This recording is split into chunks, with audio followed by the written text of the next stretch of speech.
The broadcast is now starting. All attendees are in listen-only mode. Hello and welcome to our National Road Safety Partnership Program webinar.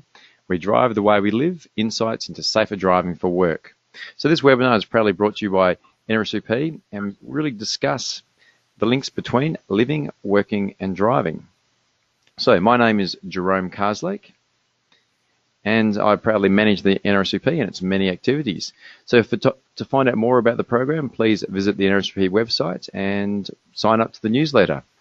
Now, I'm proud to introduce our presenters today. I've actually got quite an easy ride. I get to sit back and we have Dr. Robert Isler and Nadine Isler, I should say, and they'll be interviewing each other. So welcome to you both, and where are you joining us from today? Thank you. We're joining you from sunny Hamilton today in New Zealand. Well, I can proudly say Melbourne's got a beautiful day here as well for a change. We are very grateful to have you on board and to give us your time. So a quick bio. Robert Isler is Associate Professor at the University of Waikato, is it?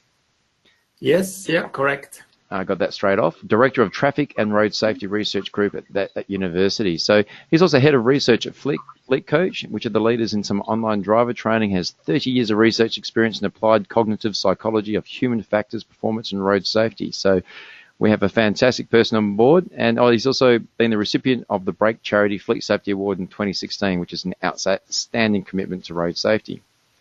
Joining him is Nadine Isler, and she is a registered psychologist with a background in health psychology and has 8 years in developing educational training programs in the area of road safety. With her background in journalism and literature, I dare say she's going to be asking some fantastic questions today. So, what we have on board today is 60 minutes. We'll have plenty of time for discussion, and we will be recording today's session as well, which will be shared on the NRSPP website and circulated to everyone after it as well. As with all webinars, we really do love our audience to ask questions, so please feel free to type them on in. We'll be passing them on through to Nadine as we go along, but opening up a lot for discussion at the very end. So I know everyone's itching to hear from Robert and Nadine, so let's jump on in. Thanks very much, Jerome. Hi, everyone. Thanks for joining us today. So we're going to be talking about the biggest risk that most of us face every single day, which is driving. It's something that lots of us do for work, to and from work, or just in our spare time, and there's actually quite a lot that can go wrong. This webinar isn't just all about the dangers, though. We've also got some key insights on how to train, how to know who's at risk, and what to do about it to keep staff safe. We'll start by talking about the research, how it applies to work, and then talk about best practice when it comes to driver training. It's the important stuff. You'll notice that we take a scientific approach. So you'll get to hear about the latest studies and findings when it comes to humans actually on the road. We're big fans of science around here. And Dr. Robert Isler, as you've heard, he's the expert on this stuff, so I'm going to be asking him some questions today. Good morning, Robert. Good morning. Good to be here, and thank you for listening. So, Robert, you've talked in the past about the 5 key insights that you've picked up through all of your research. So I'm going to ask you a little bit about these. So, first one, we steer where we look. Can you tell us a little bit more about that? What does that mean? Yeah, this is quite an exciting insight that we had quite early on when we did research. And what we found is that it must be a very strong link between the brain part that controls eye movements and the part of the brain that help us steer, controlling the head, the hand movements. And in a simulator, for example, we found that drivers, when we superimposed a stimulus over a road scene, over a road, we can easily do this in a simulator. Actually, the drivers were driving in the direction where the stimulus went, randomly moving, rather than where the road was going. And that, of course, created a very uncomfortable and dangerous ride. So again, we were able to see the importance of eye movements in driving. Ah, so it was something like a dot moving around that they would follow instead of the road, is that right? That's right, yes. Oh, wow. Doesn't sound great. And you used an eye tracker to do that research, did you? Yes, eye trackers are really ideal to observe eye movements, actually where people look when they drive, where they focus with their central vision. As we know, central vision only covers about 3 degrees of the visual field, and the rest is blurred peripheral vision. So we need to move our eyes, and we need to move our eyes efficiently. Look at places where the information is for safe driving, where all the hazards are. That sounds like it makes sense. So what happens when people lose control of their car? That often happens. What's the story with that? Yeah, that's quite interesting. Very often at the end, just before they lose control of the side, and they perhaps see a tree and say, "Oh, I don't want to drive into that tree," but they focus on the tree, and that can it's like an autopilot of steering into the tree. And so the advice really would be to look at the place where you want to go and not where you don't want to go. And it's a bit like a life philosophy in a way. It's kind of terrifying, isn't it? The thought that at that last minute, the one thing that you're trying to avoid the most is what you actually end up steering towards. Yes, yeah, and I was always wondering, there is so much space between trees, why always they hit, the trees. This is quite interesting. Right. So it has something to do with eye movements and steering. Oh, okay. So that was, we steer in the direction that we're looking in, and so the takeaway from that is look in the direction that you want to be going. Yes. Okay. So insight number 2 then, most drivers are poorly calibrated. So what does that mean? Poorly calibrated means, most of the drivers actually think they are much better drivers than they are. And it's sort of, they overestimate their driving skills and underestimate the task demand of driving.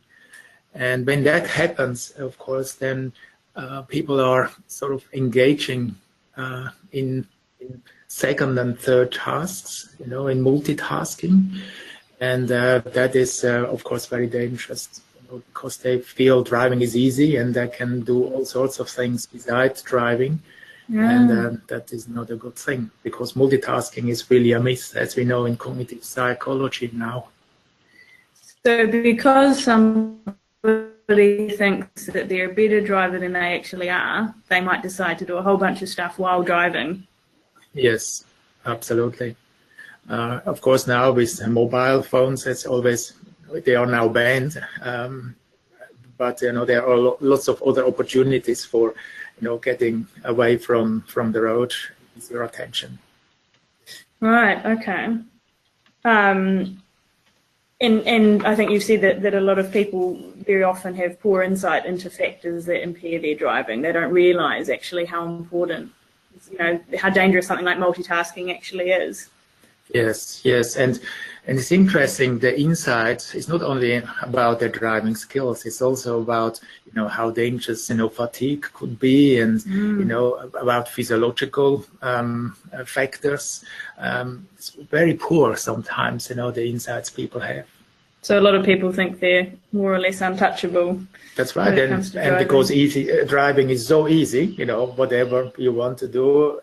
In addition, it's fine. It's not a big deal. And I think we've got a statistic. For all the impairments. We've got a statistic here somewhere. So more than 80% of drivers overestimate their driving skills. So that feels like a statistic that can't be accurate, right? If that many people all think that they're better than they are. Yeah. Otherwise, we have a problem with the average. So that's not possible. And that's a real big issue. Yeah, with driving. Okay, so we know what people think. So what actually makes a good driver then? Yeah, it's quite interesting when people talk about their driving, what they see as a good criterion for good driving is not actually evidence-based at all. When people say, I just bought a big newer model car, what does that mean about their driving? I don't have any speeding tickets. That does not say that they are safe and good drivers. So if you're sitting behind your computer right now and you're reading some of these statements thinking, oh, that's what I've always said to say that I'm a good driver, maybe time to think twice. Absolutely. And and just be more aware of the incidents that you create when you drive. Because I mean, these are all things that we would say quite often, right? I see terrible drivers everywhere, and compared to them, I'm not so bad. I'm actually a reasonably good driver because look at all those mistakes. Yes, true. But yeah, I mean, there's always a worse driver than you on the road. That doesn't make you a good driver. Ah, okay. So what about some statements then that do make for good insight? Yeah, and you list all those statements. Actually, it's really interesting. These are all statements that and motorcyclists would do. Motorcyclists are much more vulnerable to crashing or to be hurt when they have an incident than car drivers, and they are used actually to look ahead and anticipate what is happening, focus only on the task of motorcycling. And I think if we would all be motorcyclists or drive the way that motorcyclists ride, I think we would actually be pretty safe.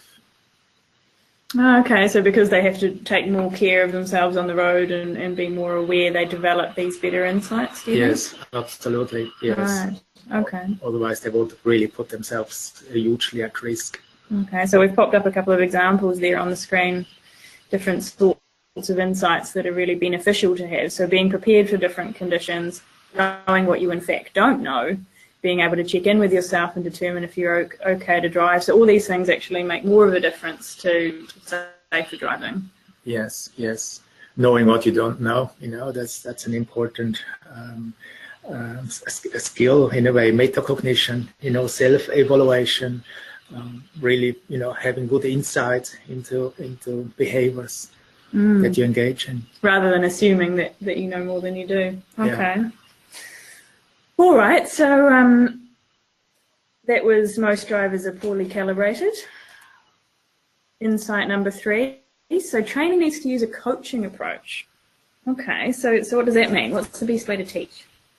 Yeah, what we realize is people actually don't like so much a top-down instructional approach. Someone who tells you what to do. I mean, I think Einstein once said, I love to learn, but I hate to be told.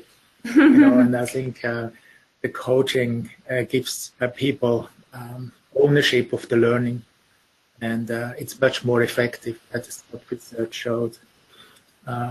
Rather than telling people what to do, actually allow them to discover themselves. What are my weaknesses? Where can I improve? Where are my strengths?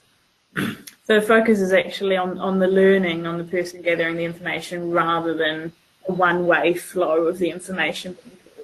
Right, yeah, and being reflective, taking ownership of the stuff that needs to be, and that should be learned.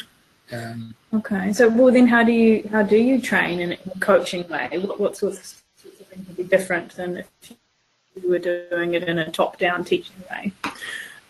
Yeah.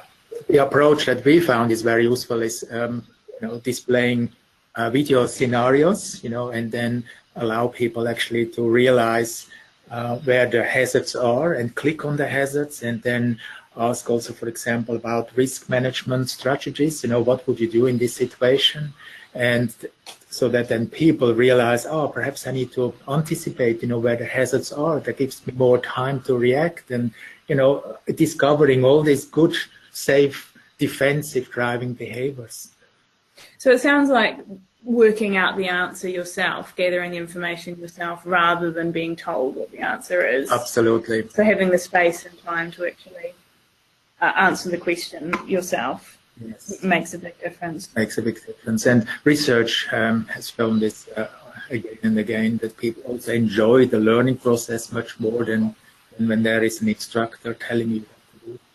And does enjoying the process mean that you remember the material better, the information better? Absolutely, absolutely. When you discover it yourself, then there is a psychological effect of it's sticking, rather than something that perhaps you cannot take ownership of when people tell you.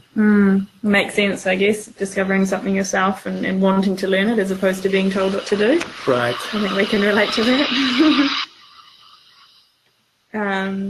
Okay. And you also say that that everybody can improve their skills, so that everyone can actually improve. So what do you mean by that?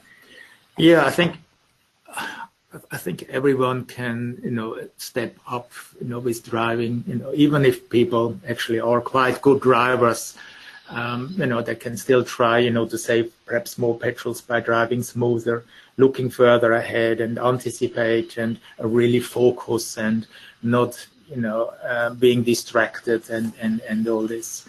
And yeah, I think everyone has room for improvement.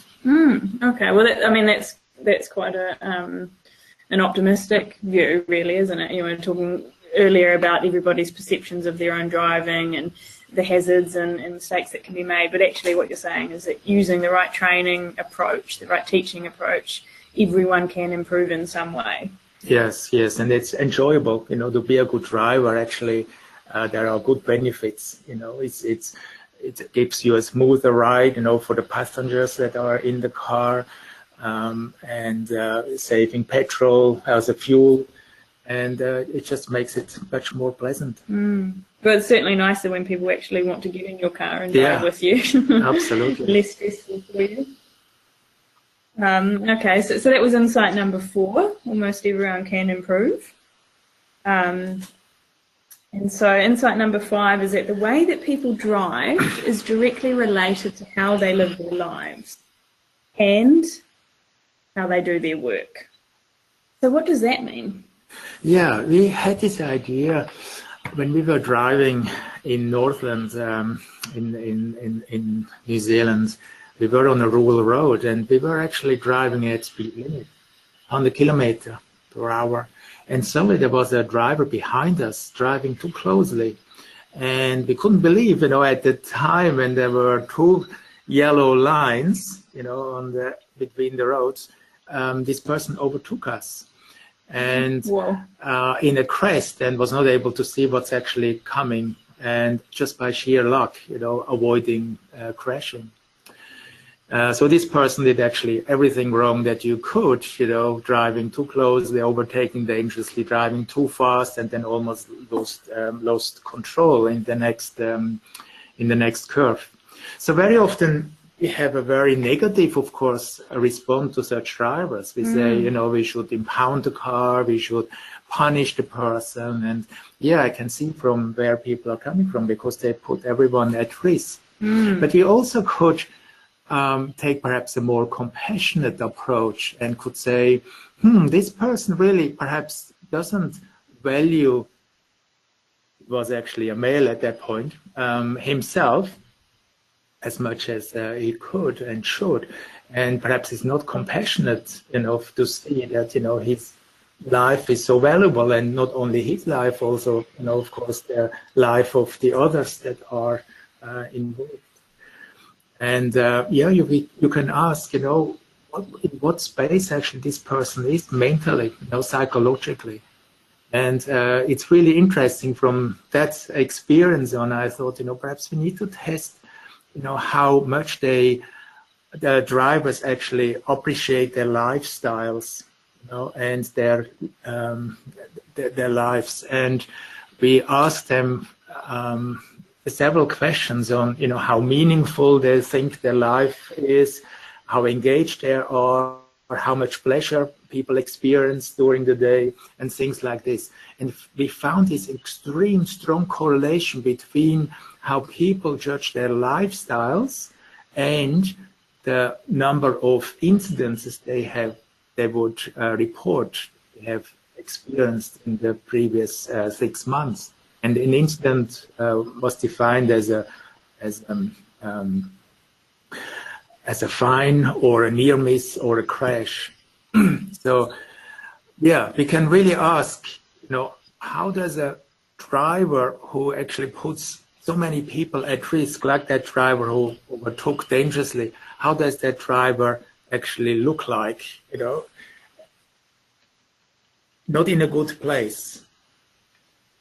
So it sounds like it goes beyond mental state then. It's also how much that person actually values themselves, their own lives, their current lifestyles, how much enjoyment they're getting from their day-to-day, which sounds like it really impacts the risks that they then go on to choose to take while they're in their whole demeanour while driving, by the sounds, that they're more likely to take risks and do, sort of dangerous, silly things behind the wheel when they also feel like their lives are perhaps less satisfying. Is that absolutely, right? Absolutely. And then there was sort of the thinking, and we got this data that is very correlated data of lifestyle ratings and number of incidences people experienced. And then we thought, when you live a good life, that means also that your working life is perhaps quite satisfying. So we then asked in quite a few organizations, how do you enjoy your work? Work satisfaction, and also work performance. And again, we found these huge correlations between people who rated their work satisfaction very highly. They had less number of incidences in the car. And then, of course, it became extremely interesting, because then, this driving behavior is almost like a surrogate measure for work performance and work satisfaction.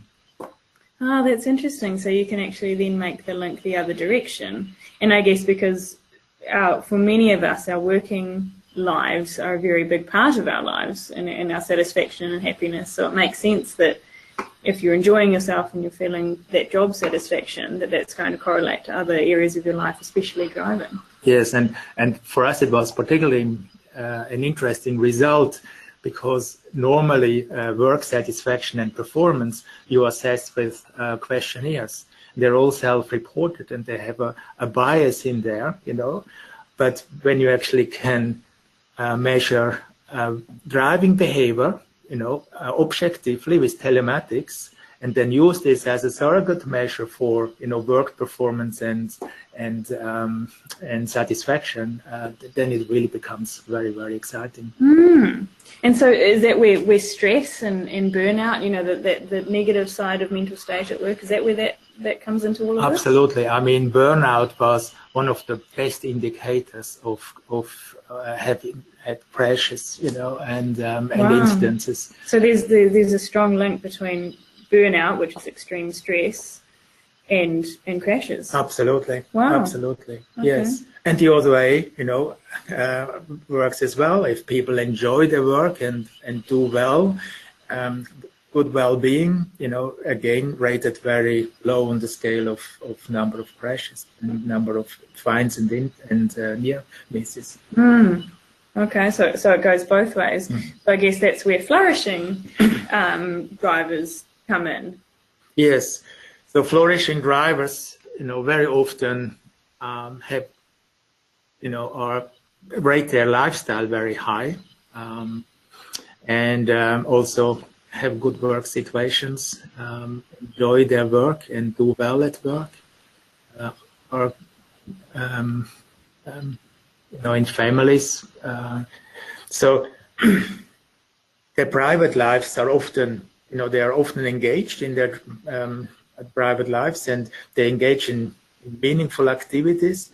They experience the so-called flow feelings, where they can fully immerse in the present moment. They have pleasure on top of engagement and meaning. They are neither bored nor stressed. They are mindful to the present moment, have good emotional and impulse control, great self-management skills. They do not ruminate or mind wander.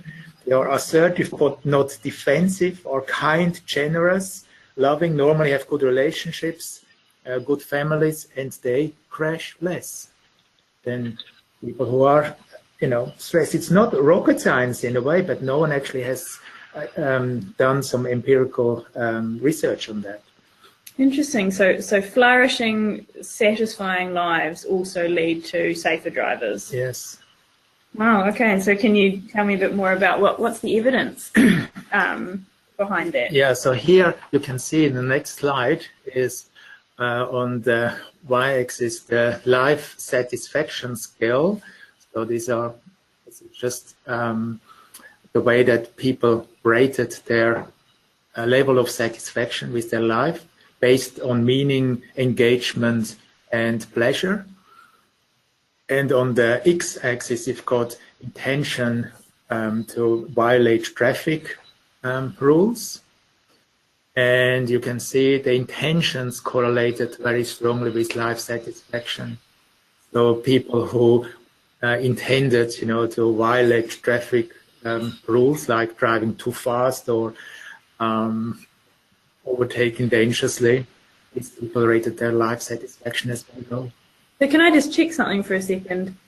Intended to commit violations, so they knew they were going to, they planned to, and they didn't care. Is it what you mean? Yeah, absolutely. So they predict what they would do, their behavior, their driving behavior in the future, which, by the way, correlated very well with what they have experienced in the past, number of crashes.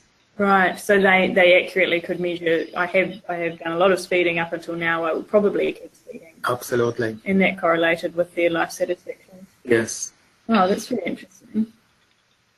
So what do we, talking about mental health, what do we know about the kind of mental health states, I guess, that are most common across an average population when you're talking about flourishing people and these people with less life satisfaction? What's the normal? Yes, we've got a normal distribution, and the reality is that actually not so many people of us are actually flourishing in a way that that I explained before.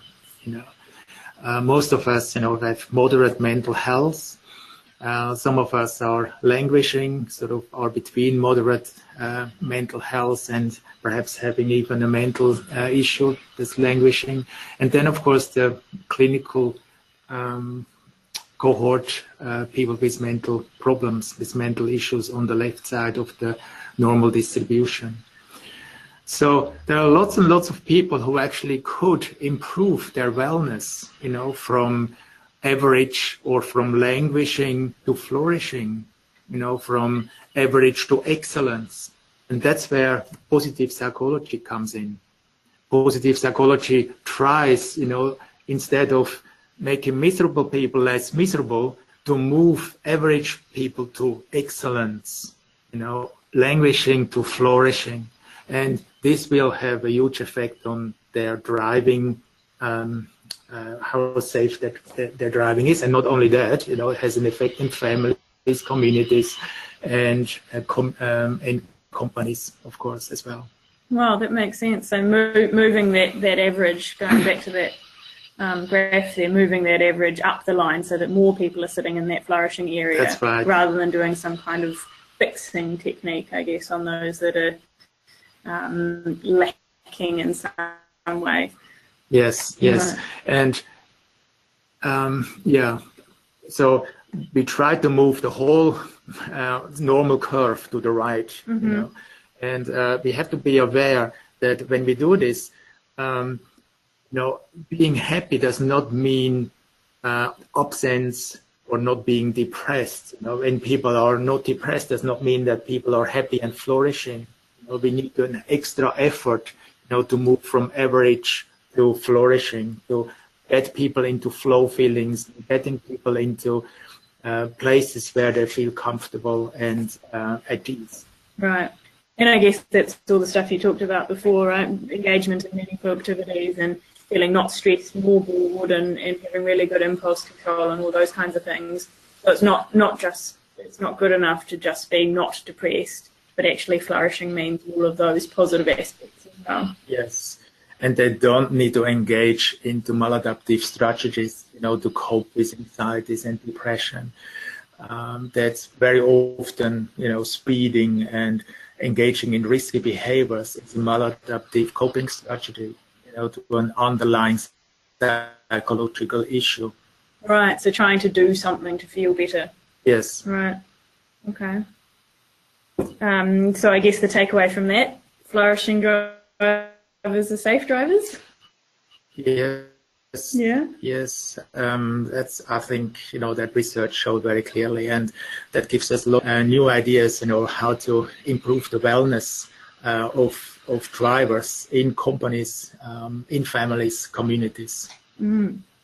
Okay. So let's move on now to hazard perception, which is something that we hear about quite a lot. Why the emphasis, particularly in the training program that you talked about earlier, Fleet Coach, why the emphasis on hazard perception? Why is it so essential to the research you've done? Yes, I have been grappling with that question a long time. Why is hazard perception the only driving skill that is directly related to crash risk? And then I realized actually that all the other factors that we know are really quite dangerous, risky, not paying attention, being fatigued, part of having, under the influence of drugs and all this, inattention, actually impact all on hazard perception. And hazard perception is the prerequisite for good risk management. If people see hazards late, then they have very little time to respond to or to manage risks. That makes sense. And so I guess going back to what you were saying earlier with the eye movements. Absolutely, right? Yeah. The eye movements are so crucial for good hazard perceptions, and it's incredible to see the different patterns of inexperienced drivers compared to experienced drivers or impaired drivers. How suddenly the eye movements actually become very restricted, focused on very small parts of the visual field rather than on all the different areas. Young drivers, for example, they focus very much right in front of the car. They don't search in many areas.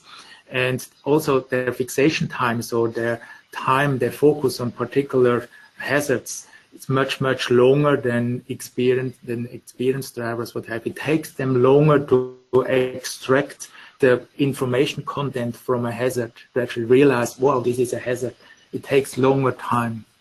So they're looking in the wrong place. They're not scanning as much, and when they do pick something out, it takes longer to assess that it's in fact a hazard. Absolutely, and good visual search is actually a prerequisite for hazard perception that is so crucial. Okay, so first step is eye movements, training eye movements. Absolutely, yes, and that's what most of my time in the lab I've spent, is to train people on eye movements, and showing them video simulations and putting marks at the places where they need to look, more ahead and anticipate, traffic constellations that will happen in, perhaps in 5 seconds and predict what happens next and all these kind of exercises. And it's incredible how fast actually people improve their eye movements and become very, very good. Oh, good. So that's another optimistic thing to rely on, I guess, that people actually can train these eye movements, which we know now are so important. So let's compare improved hazard perception with impaired. So improved? Yes, improved. Certainly, when people have good situation awareness, are aware what's going on around him, and are always, on the lookout for hazards, have good visual search, and also pay attention to the current moment, to the current situation, that actually improves hazard perception. That gives people the extra time to respond to risks and manage those risks. And then that the flow-on effect of good hazard perception is fuel savings, safer driving, of course, and smoother driving as well, because people don't get surprised, by hazards when they see them early enough and can change their driving. Right, so a lot smoother all around, which makes for a lot safer and even saves petrol. Yeah. Okay, and so what What about impaired then? Yes, and this is, impaired. These are all the risk factors that we know. Distraction, inattention.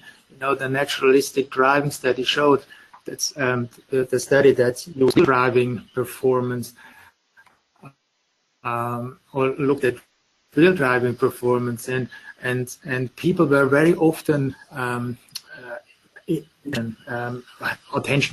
inattentional blindness and so on. and as I said before, all these factors that we knew all along, these are no good. This is really dangerous for driving. They all impair hazard perception. And then that's the result of that is abrupt stopping, risky driving, speeding, following too closely, overtaking dangerously, because people actually are oblivious to hazards, don't see them or see them too late. Right, so lots of downsides as well, which I imagine then makes driving even riskier, which makes hazard perception even worse because you're going so much faster and Absolutely. so on and so forth. Right? Yes. Okay. So let's come back to training drivers then. So given we know all this information now, so what would you say your philosophy, if you like, in terms of driver training? Yeah, driver training. First, I think we need to make sure that actually people start to evaluate their behaviors and having insight into factors that may influence their behavior, their driving, and actually be critical about how people drive. So this would be the philosophy, and then actually teach the hazard perception, teach good eye movements, and then I should say coaching eye movements and teaching a coaching way. In a way, yeah, that's right. Good. We've got this great quote here. The learner driver shall, after the education, achieve increased insight in the advantages of avoiding risks and the opportunity to realistically assess his or her driving skills, which I guess covers a lot of what you were saying before about how the learner themselves will get that insight rather than being told what they need.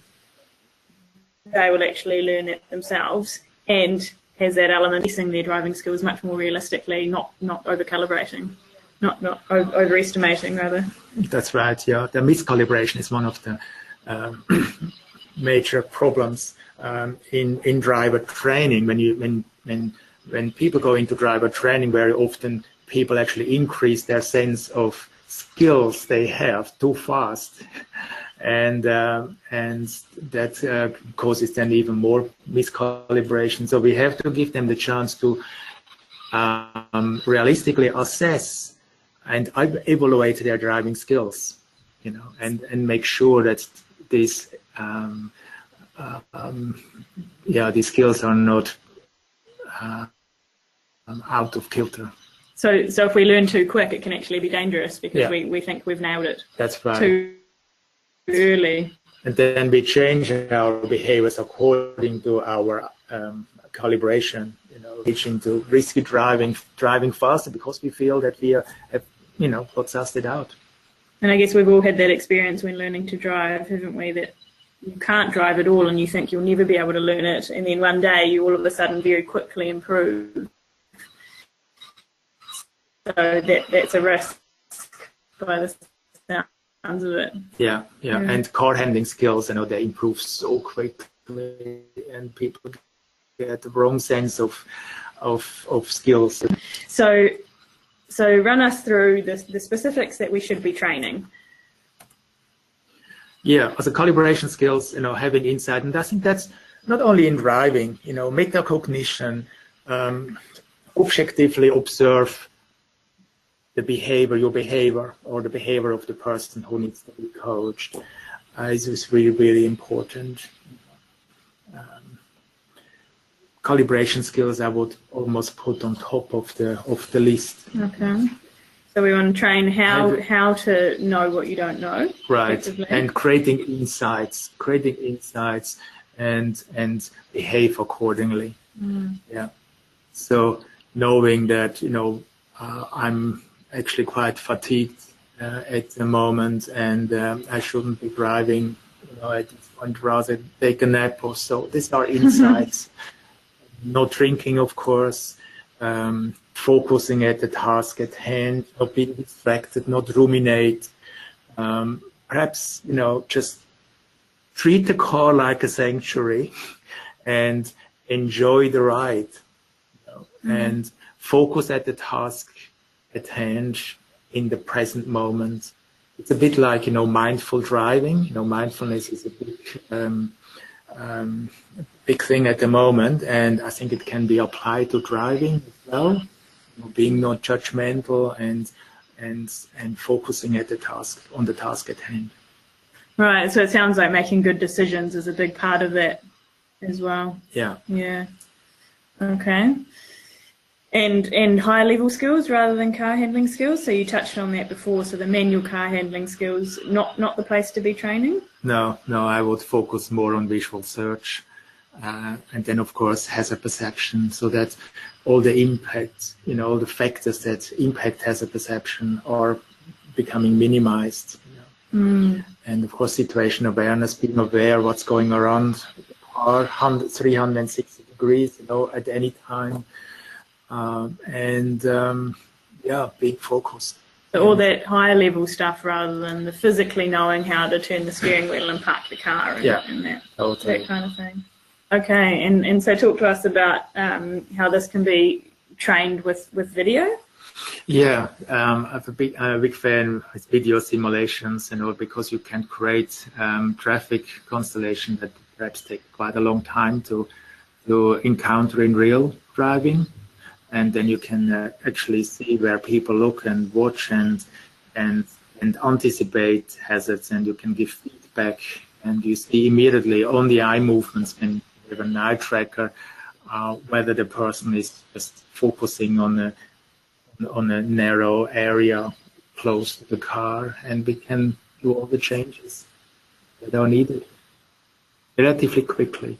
And I mean, I guess, there are some benefits to training from behind a computer screen rather than out on the road. Yeah. First, of course, it's much safer. You can only crash the computer and then a car, and as we have seen, you make lots and lots of progress in a very short time period. And it's not only, safer, it creates smoother driving and fuel savings, and has all these great benefits. Mm-hmm. So I guess those would be the two summary points that from that section about training using coaching methods, and it's not underestimating. We should not underestimate the effect of the well-being part of drivers, how that actually reflects on how people drive, how they work, in how they live. Great. Okay. So we will have a look at some of the questions that we've got through from you guys so far. It looks like there's quite a few, so thank you for sending those all through. And we'll answer as many as we can in the last 15 minutes. We actually have a mountain of them through. We've got a few. So Rosie asks, is that look in the direction in which you want to drive similar to how football players train to get the ball through the goalposts? Absolutely. I mean, this is exactly the same. And also golf players, they visualize, where the ball should be going, and then that influences the swing, and with basketball player, football player, all the same thing. The good players actually visualize first, where the ball needs to go, and that has an effect on the motor cortex that actually then creates the movement. Right, so you got it in one, Rosie. Just on that question, a question here from Noel: can you train yourself not to steer where you look? Yes. I mean, I think it's a very, very good question. I believe, I think you need to look where you want to go. I think you can practice that, and at the place, for example, in curves, these are the tension points, the apex of the curve is a good place to look at. That's the place where you want the information about the curvature.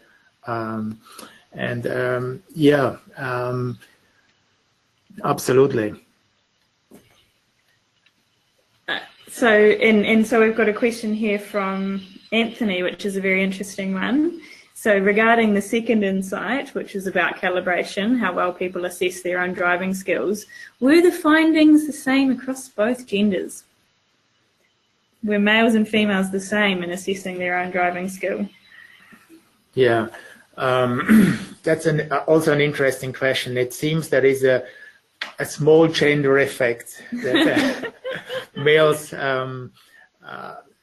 seem to overestimate their driving skills a little bit more than females. But females overestimate driving skills too.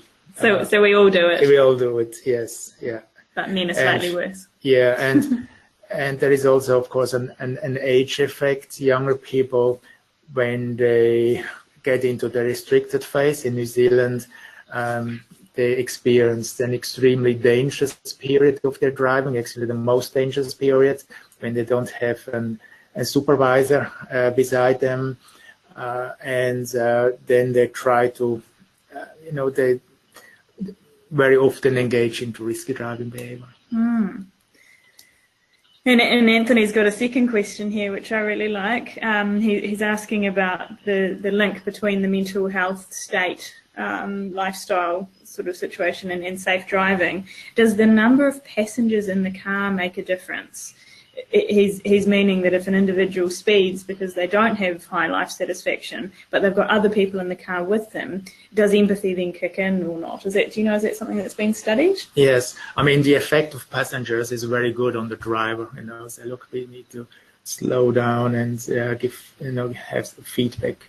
Very often, young people, peer pressure, of course, can increase with passengers. That's another issue, but very often these days, passengers actually give good feedback to the drivers on their driving. So it sounds like it does have a moderating effect. Yes, the passengers. Yeah. And I guess again that improves things like connection and feedback and learning and all those sorts of things as well.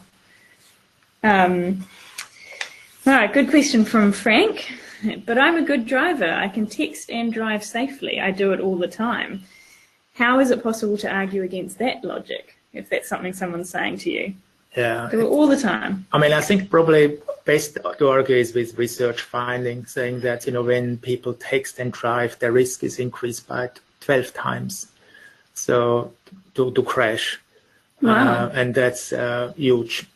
That's huge. I think, when people have this as a habit to text a lot, they will create near misses lots and lots, and they will realize that.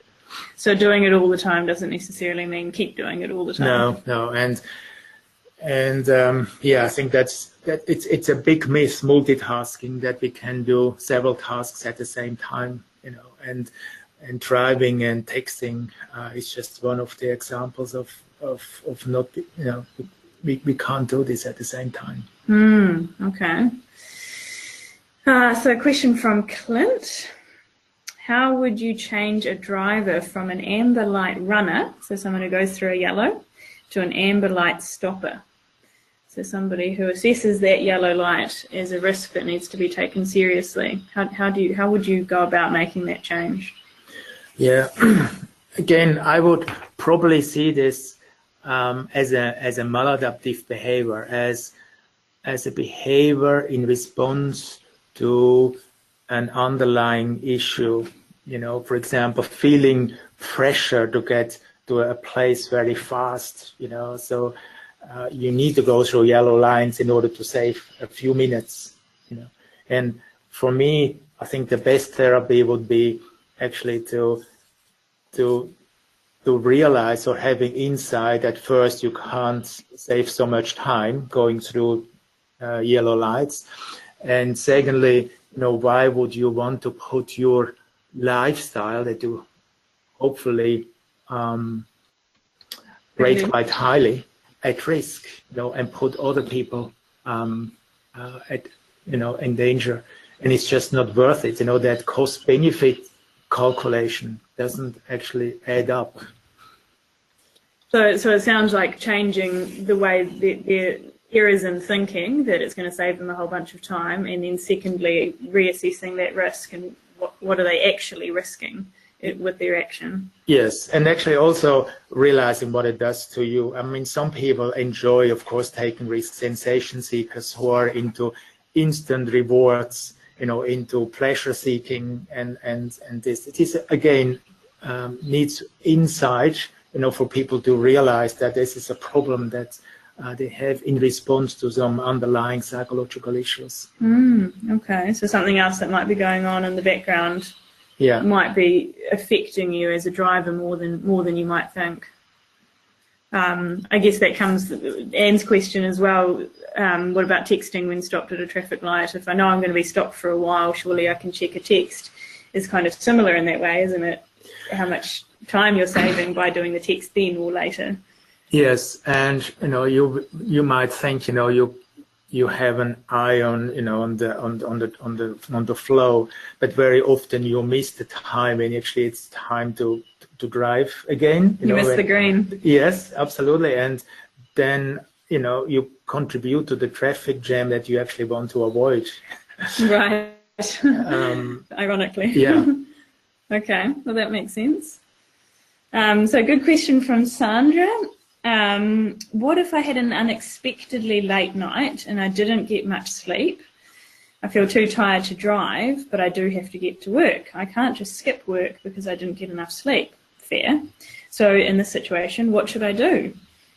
And she is talking about a one-off unexpectedly late night. So what would you say to respond to this? Yes, that's a really, really good question. Sometimes, realities of daily life kicking, and you need to go to work, but you feel really tired. But there are always possibilities. That's when problem-solving skills come in. For example, perhaps you can take a ride, ask a colleague to pick you up, or take perhaps the public transport for a change. There are always, in my view, ways, of finding a safer solution than driving, tired and then basically not enjoying it as well. It's quite painful to drive when you're tired, and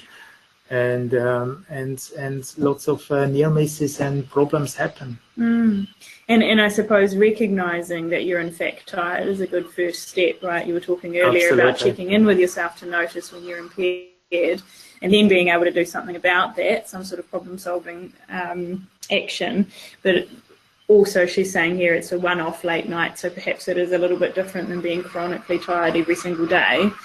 So perhaps there's some preventative measures that might be in place here too. Yes, absolutely. I mean, I would recommend to go into problem-solving mode, and perhaps also consult people. What should I do in this situation? Perhaps also talk with the boss and say, look, if I'm tired, do you want me to drive in the morning, or what is your advice? That's a good point, because these days a lot of employers are a lot more aware of their responsibilities in terms of the safety of their employees. Yeah, they will probably say, take it easy this morning, and you can make up for the time that you have missed in the morning a different time point. They may do, if we're lucky. Yeah. Okay, so over to a question from John. Why is driving much slower than the speed limit dangerous? And how does this compare to speeding? I think some people would argue that driving really, really slowly is the safest thing you could do. What are your thoughts on that? Yeah, the driving slowly, is tempting. When there is a driver who is really, driving slowly, then perhaps some other drivers are tempted to engage into risky maneuvers, overtaking maneuvers. and holding up the traffic is stressful for some people to realize. And yeah, and I mean, that's the question. When is something, when are you driving too slowly? What does actually that mean? Slower or too slow? Particularly if it's much slower than the cars around you, perhaps you're holding people up, you're going slower than the posted limit. Yeah, but again, then is when insight should kick in and say, look, this is not a desired situation. It stresses me out, and perhaps I should avoid that road when people drive faster than I can at this point, and find solutions. Again, I think this is a problem-solving issue. Okay. I like this question from Tom. Is there a sample survey to be able to identify points of concern in a driver's lifestyle? So particular areas of concern in a driver's lifestyle, to be able to pinpoint possible risks that could occur while driving, so specific things. Yes, there are quite a few skills that I could share that can be used. Impulse control, for example, emotional control, and lifestyle factors, as I mentioned before, how engaged people are, how meaningful people think life is, and interestingly, pleasure, is instant rewards and pleasure alone. If you only rate high on that scale and very low on engagement and meaning, that's actually a dangerous thing. Then you're very likely to engage in sensation seeking, in risk taking, and so on. But when the rating of pleasure is in combination with good ratings of engagement and meaning, that is like the icing, and is pleasure like the icing on a cake. That actually is very, very good. But it should come with other factors together, not just, instant gratification by itself. So it's the details, the smaller details. And